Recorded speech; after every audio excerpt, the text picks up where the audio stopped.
Okay, first of all, I know the history behind the WNBA. I know that both of those cities have had teams before and they got us where we're at, so I'm thankful for that. The WNBA is scrambling to contain the fallout after Sophie Cunningham unleashed a statement that's rattling the league to its foundation. Her explosive remarks have triggered outrage, fierce debate, and a massive fine clearly meant to shut down the discussion. Was she standing up for the truth, or did she cross a line in the league's eyes? Fans are divided. Players are talking in hushed tones, and the tension is spreading quickly. One thing is clear, this is no longer just about basketball. Here's the full story behind the fine that has everyone talking. Sophie Cunningham's fight sparks a firestorm in the WNBA this season. Cunningham has been thrust into the center of a controversy. Unlike anything the league has faced before, 4 fines have already been issued against her, an unusually severe reaction toward a player still carving out her rise to stardom. It began when Sophie, frustrated by a game riddled with questionable referee calls, posted a blunt TikTok labeling the officials useless. That single post brought an immediate $500 fine, a penalty that stunned fans and fellow players alike. But Sophie didn't retreat. Instead, she appeared on a podcast and doubled down, not only defending her comments, but also exposing a broader dissatisfaction shared by many athletes about officiating in the league. That candid follow-up led to an even steeper $1,500 fine. Her total penalties now stand at $2,000, a clear warning shot from the league, but that warning backfired. Instead of silencing her, it ignited a wave of support and outrage across the basketball world. Social media lit up with trending hashtags backing Sophie. Fans called out the glaring double standard, while Cunningham faced repeated fines for speaking out. Caitlin Clark, another high-profile player, has avoided penalties despite being in the spotlight and under intense scrutiny for 2 seasons.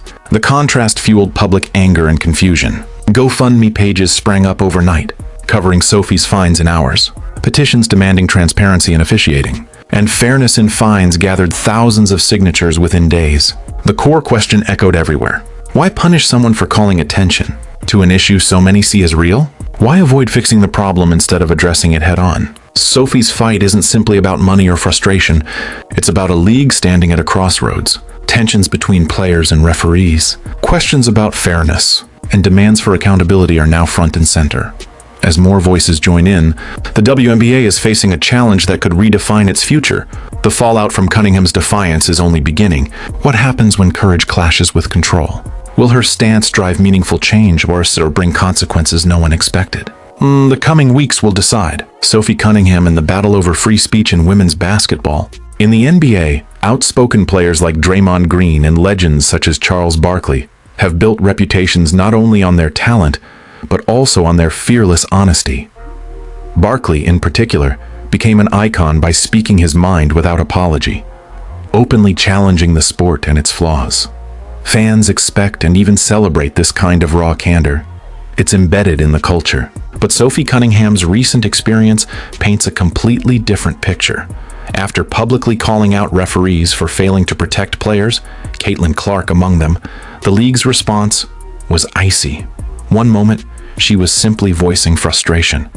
The next, a league representative quietly pulled her aside in front of others and warned, "They're going to fine you again." This wasn't just a caution. It was a direct signal that the WNBA's tolerance for open criticism is extremely limited and that the penalties can be steep.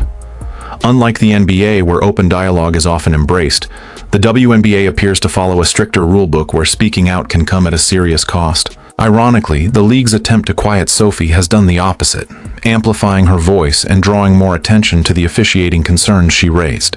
It's the classic Streisand effect. Try to suppress a story, and it explodes into bigger headlines. The irony grows when looking at recent situations involving unpunished cheap shots on Caitlin Clark. Many fans have noticed a disturbing pattern. It seems the league is quicker to penalize players for comments than for dangerous in-game actions. What does that say about the league's priorities? Can trust grow when the punishment system appears uneven and accountability feels optional? Sophie's remarks were plain-spoken and direct.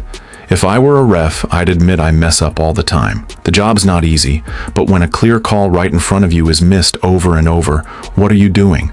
What are you doing?" That question goes beyond one player or one game. It's a challenge to the credibility of the league's officiating as a whole.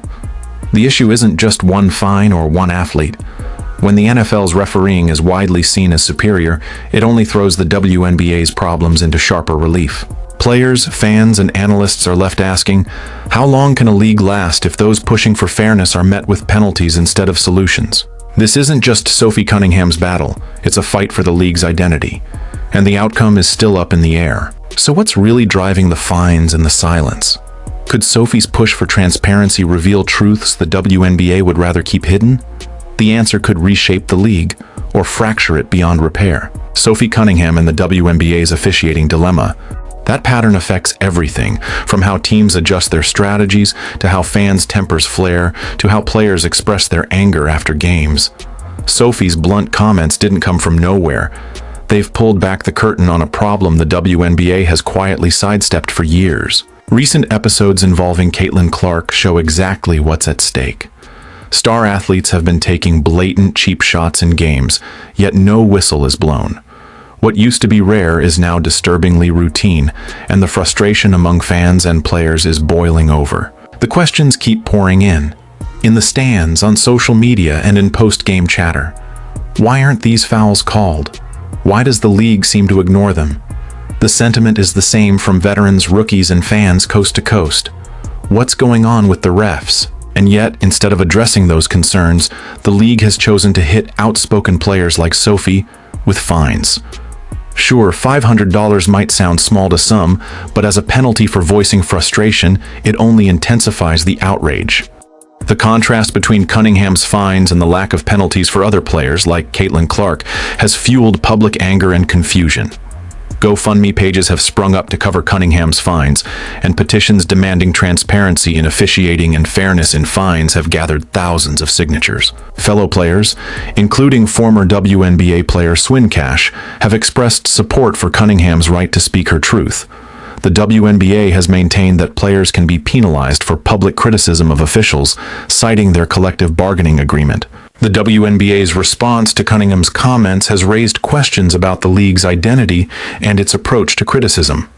Will the league prioritize control or transparency and accountability? The incident has highlighted the tension between players and referees, with many questioning the league's ability to maintain fairness and consistency. The outcome of this controversy is still uncertain. Will Cunningham's stance drive meaningful change, or will it bring consequences no one expected? One thing is clear, this is no longer just about basketball. It's about the league's values and its commitment to transparency and accountability. As the debate continues, one thing is certain. The WNBA's officiating dilemma is a complex issue that requires careful consideration. The league's response will have far-reaching implications for players, fans, and the sport as a whole. In the coming weeks and months, we'll be following this story closely and providing updates on any developments. Will the WNBA make changes to its officiating procedures? Will players continue to speak out against perceived injustices? Only time will tell. For now, the question remains: what's next for Sophie Cunningham and the WNBA? Will the league find a way to balance accountability with transparency, or will the controversy continue to simmer? The answers will have a lasting impact on the sport and its stakeholders. As we wrap up this discussion, it's clear that the WNBA's officiating dilemma is a multifaceted issue that requires a thoughtful and nuanced approach. We hope you've enjoyed this in-depth look at the controversy and its implications. Thanks for watching. Don't forget to like and comment below. If you'd like to see more content like this, consider subscribing to our channel for the latest news and analysis on the WNBA and other sports topics. Join our community on social media to stay up to date on the latest developments. We'll see you in the next video.